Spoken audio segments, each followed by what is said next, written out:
The 2010s NBA era is by far one of my favorites, as you had numerous superstars, all-time great teams, and even a few dynasties.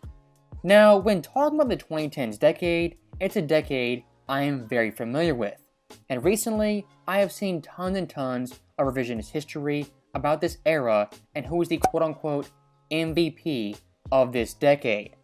As in today's video, we have two ESPN analysts debating LeBron James versus Steph Curry and who is the MVP of the past 10 years. So I'm just using your stuff now against your argument. So one of the things against your argument, I hear you physically, LeBron James, but LeBron is going to different places to go win championships. And which is a right? problem. So when you think about the MVPs, it's not just physical trophies and awards, and because LeBron would win in that category, like MVPs, final MVPs, I hear all that.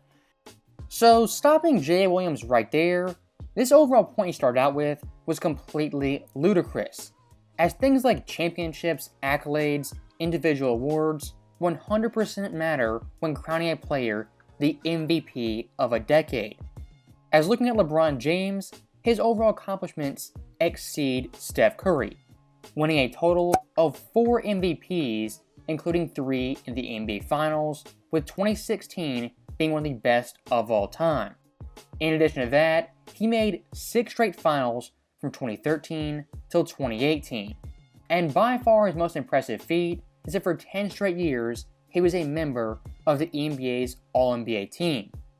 Now, to give Steph Curry some credit, compared to LeBron James, he does have one more championship in the last decade. But LeBron, compared to Steph individually, supersedes him in basically everything. As for this decade, he ranks first in points, first in assists, first in steals, second rebounds, and fourth in blocks. Compared to Steph Curry in every category, he beats him with total numbers.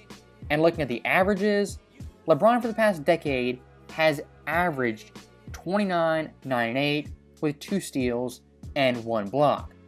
Once again, passing Steph Curry in every single category.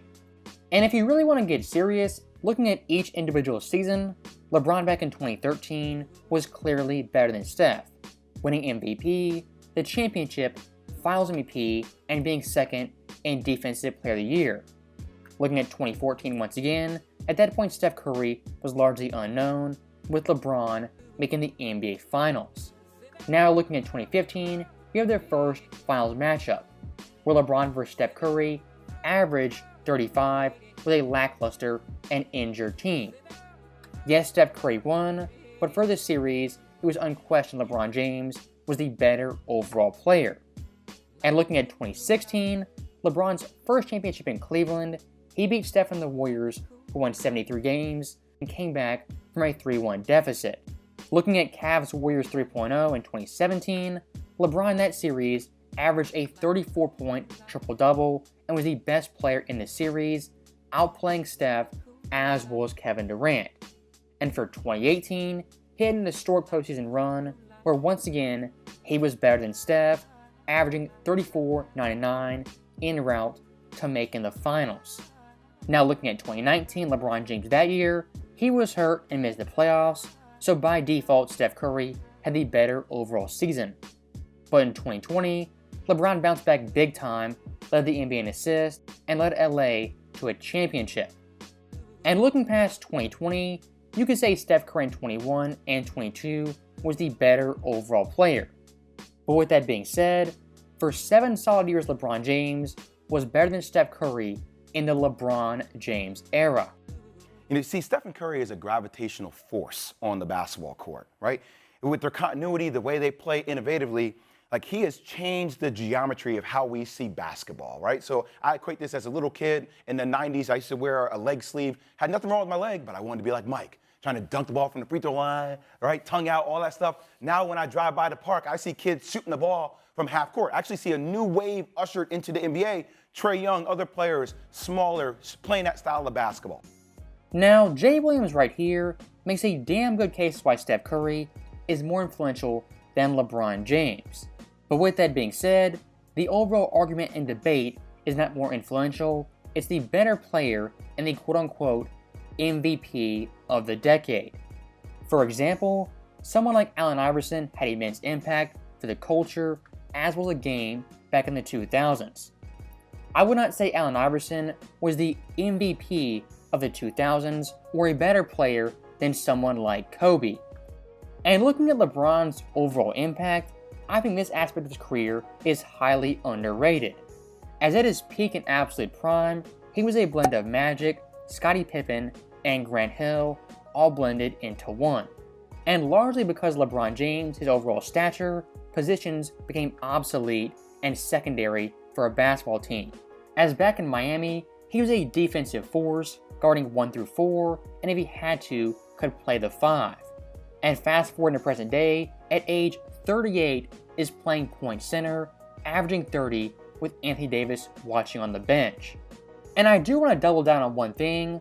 Looking at the last decade, I can't say Steph Curry was the MVP of this decade because LeBron at his peak was simply unstoppable. Whether it be 2013, 2016, 2018, or even 2020. When LeBron James was at the peak of his powers in his absolute apex, he was the unquestioned best player as well as the MVP. And one thing I have barely touched on is the defensive end of the floor, which in these debates 100% matters. As looking at LeBron in Miami defensively, he was a combo of Giannis and Scottie Pippen, and in 2013, I would argue was the best two-way player of the 21st century, as that year, he was first team all defense, second in defensive player voting, 5th in defensive plus minus, and 10th in defensive win shares. And in addition to that, he was 3rd in scoring and 8th in assists. From a two-way player standpoint, passing, playmaking, defending, guarding centers, power forwards, even point guards, LeBron at his apex was simply unstoppable. Now, looking past Jay Williams next up, we have Stephen A. Smith, who as always has terrible LeBron James takes. I don't want to take anything away from either one of them. They're phenomenal, and we will miss them both when they are gone. Having said that, I'm going to go with Steph Curry. Here's why I'm going to go with Steph Curry. Steph Curry has been a model of consistency. I'm not talking about his play. I'm talking about, or just his play, I'm talking about his impact on the culture of a franchise. Now, once again for this debate, I feel like Stephen A. Smith, as well as Jay Williams, are getting sidetracked with a definition of the MVP. And even looking at Stephen A's points on cultural impact for a franchise in a city, LeBron James, everywhere he goes, boosts the economy and brings tons of attention. As looking at the Cavaliers in 2003, before LeBron got there, they were 29th, dead last in attendance. In 2004, his first NBA season, they jumped all the way to 9th. And looking at 2011, the overall impact of LeBron James was heavily felt with his move to Miami.